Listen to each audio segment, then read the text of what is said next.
शुरू करें? हाँ।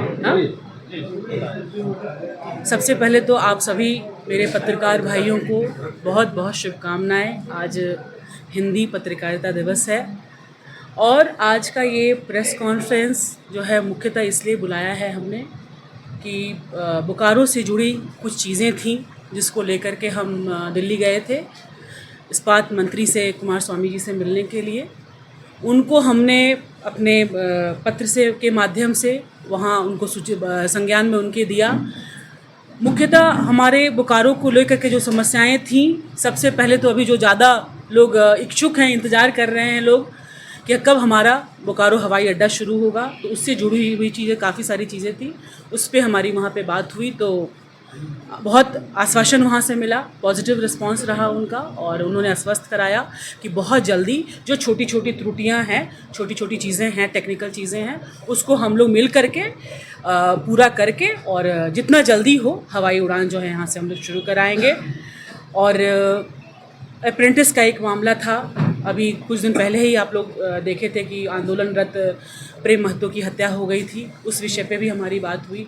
तो अप्रेंटिस जो बच्चों ने जो ट्रेनिंग की है सेल में, उसको लेकर के हमने अपनी बातें वहाँ पे रखी। रिटायर्ड सेल कर्मियों की भी क्वार्टर का समस्या था, उनके ग्रेचुटी फंड का समस्या था। जो डिपेंडेंट्स हैं BSL के एम्प्लॉयज़, उनके लिए भी कुछ चीज़ें थी, उनका भी बात रखना था। तो इस तरीके से मेरे पास काफ़ी सारा चीज़ था BSL को लेकर के, जिस पे मुझे बहुत वहाँ से अच्छा रिस्पांस मिला।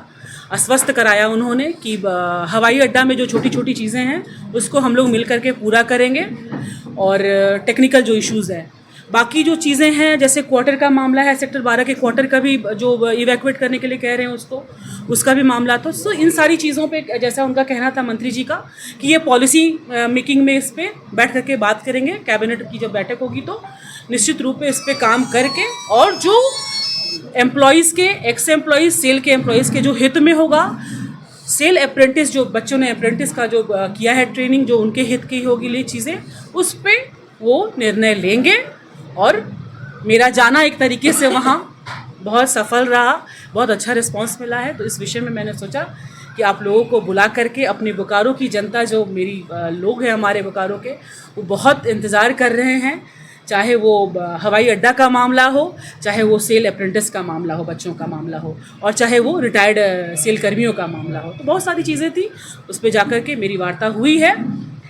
और कल ही प्रेस कॉन्फ्रेंस के माध्यम से पता चला कि प्रेस कॉन्फ्रेंस किया गया है, पूर्व विधायक ने किया है।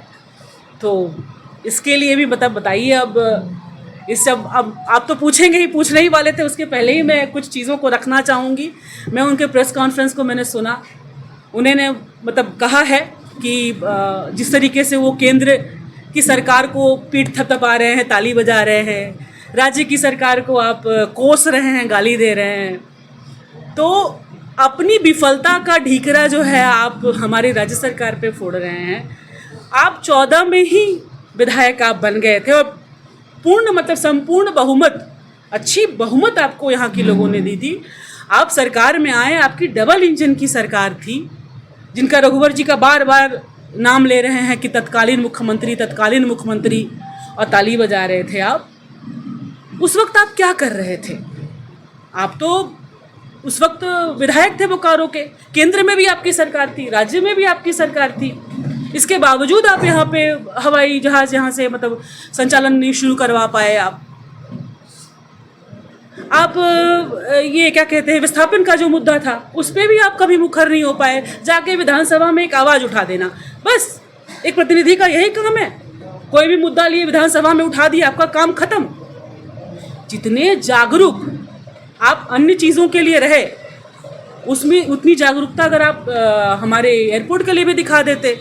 आपने कहा कि श्वेता जी को अध्ययन करना चाहिए, मैंने बहुत अच्छे से अध्ययन किया है ब्रंची जी। 2014 में जब आप चुनाव लड़े थे तो आप बैंक डिफॉल्टर थे। 2024 में जब आप हलफनामा भरते हैं तो 350 गुना आपका प्रॉपर्टी बढ़ जाता है।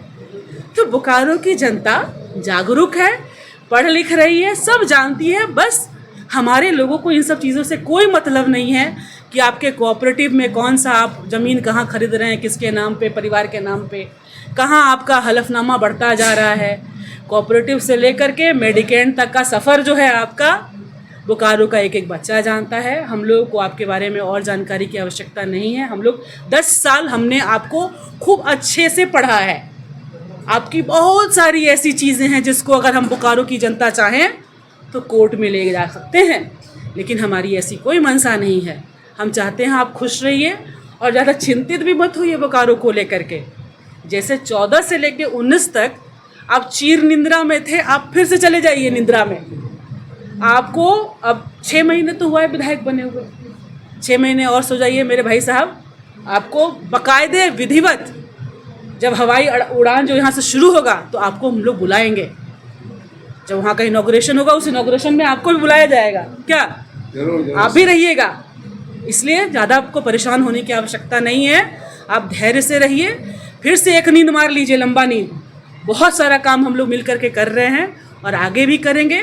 मेरी जिम्मेदारी मेरे बोकारो के लोगों की है। निश्चित ही रूप से मैं पूरी ईमानदारी पूर्वक निष्ठा के साथ, जैसे मुझको हमारे बोकारो के लोगों की सेवा करनी चाहिए, मैं आप लोगों की जवाबदेह हूँ और उतनी ही जिम्मेदारी से आप लोगों की मतलब जो चीज़ें हैं बोकारो के लिए, चाहे वो हवाई अड्डा हो, चाहे वो विस्थापन का मुद्दा हो, ग्राम मतलब पंचायत में शामिल कराना हो, हर चीज़ों को पूरे निष्ठा के साथ मैं कर रही हूँ।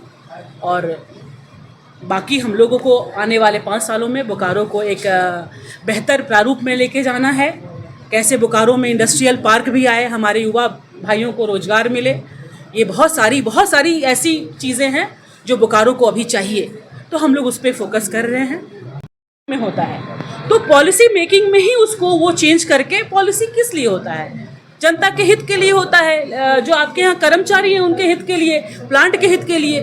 तो सामूहिक ये पूरे एक रूप से सामूहिक रूप से सारी चीज़ों को लेकर के कैबिनेट में जैसा उनका इन सब मुद्दों को वो रखेंगे और मुझे पूरा उम्मीद है कि सकारात्मक हम लोगों को इस पे जवाब मिलेगा, काम मिलेगा। तो हम लोग इसको लेकर के होपफुल हैं।